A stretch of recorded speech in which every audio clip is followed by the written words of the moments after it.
नमस्कार, आप देख रहे हैं खास खबर। मैं हूं राकेश। झारखंड विधानसभा में बजट पेश किया गया जिसका फोकस गांव, गरीब, किसान, युवा और महिला पर है।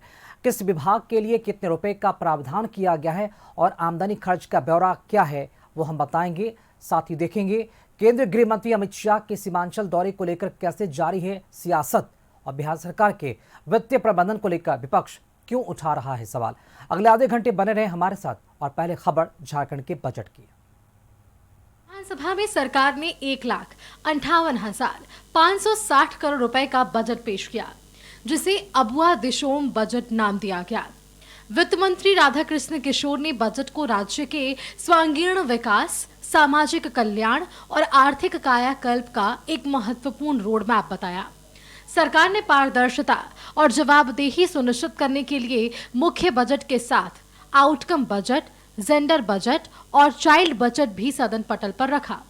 इन दस्तावेजों के जरिए विभागवार लक्ष्यों और उनके सामाजिक प्रभाव का विस्तार से विश्लेषण प्रस्तुत किया गया, जिसका मकसद खर्च की प्रभावशीलता बढ़ाकर राज्य के संसाधनों का लाभ अंतिम व्यक्ति तक पहुंचाना है।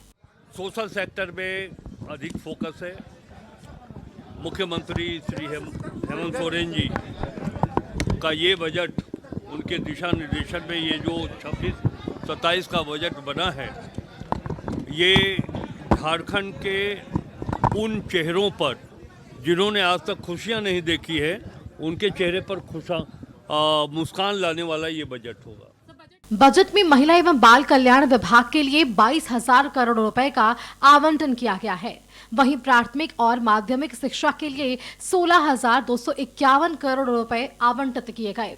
ग्रामीण विकास विभाग के लिए 12,346 करोड़ रुपए का आवंटन हुआ। स्वास्थ्य विभाग का बजट 7,790 करोड़ रुपए का है। कैंसर उपचार के लिए अलग से 200 करोड़ रुपए का प्रावधान किया गया है। बजट में मैया सम्मान योजना के लिए 14,065 करोड़ रुपए 57 लाख रुपए का प्रावधान किया गया। मुख्यमंत्री सर्वजन पेंशन योजना के लिए 3,517 करोड़ 23 लाख रुपए का बजट पास किया गया। वहीं पंचायती के सशक्तिकरण के लिए 2,285 करोड़ रुपए खर्च होंगे। इसके अलावा झारखंड में 100 सीएम स्कूल ऑफ एक्सीलेंस भी खोले जाएंगे। लघु वन पदार्थ का उन्नयन योजना के अंतर्गत पलामू वन प्रमंडल के कुंदरी ला फार्म का जीर्णोद्धार किया जाएगा। तो ये प्रोविजन होने से उन लोगों को रोजगार मिलेगा और जैसा कि हमारे पास एशिया का सबसे उत्कृष्ट किस्म का ला है, उस पर आधारित हम कई चीज़ों का निर्माण भी कर सकते हैं। मुख्यमंत्री ग्राम सड़क योजना के अंतर्गत 1,000 करोड़ रुपए का बजट बंद किया गया है। ग्राम सेतु, मुख्यमंत्री ग्राम सेतु योजना के तहत 26-27 में 730 करोड़ का, वर्ल्ड इकोनॉमिक फोरम मंच के माध्यम से झारखंड ने 1,24,230 करोड़ के निवेश प्रस्ताव प्राप्त किए, जिनसे स्टील, एनर्जी, विनिर्माण और अवसंरचना क्षेत्र में लगभग 45,000 रोजगार अवसर सृजित होने का लक्ष्य है। उसके बाद फोकस है कि हम लोगों ने ये देखा है कि हमारे पास खनिज संपदा है, हम उस पर आधारित अपने रेवेन्यू कलेक्शन को बढ़ा सकते हैं, लेकिन पर्यटन एक महत्वपूर्ण है।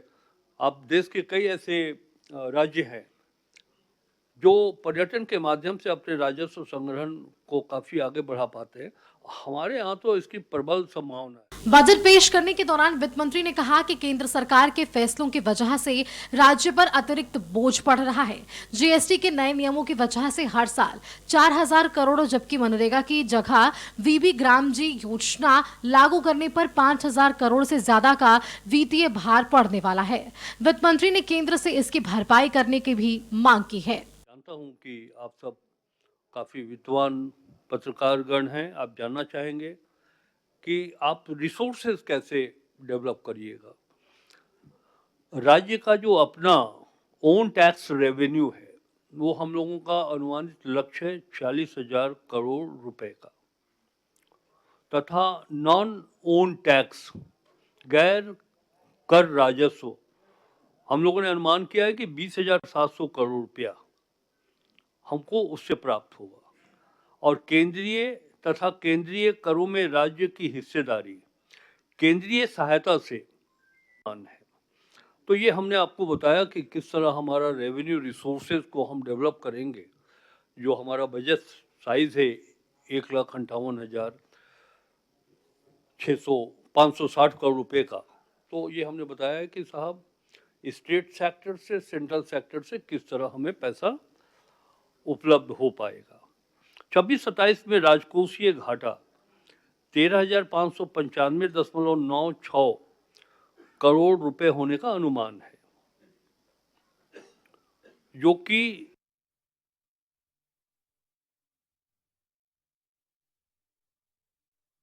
जीएसडीपी का 2.18% विद इन लिमिट है।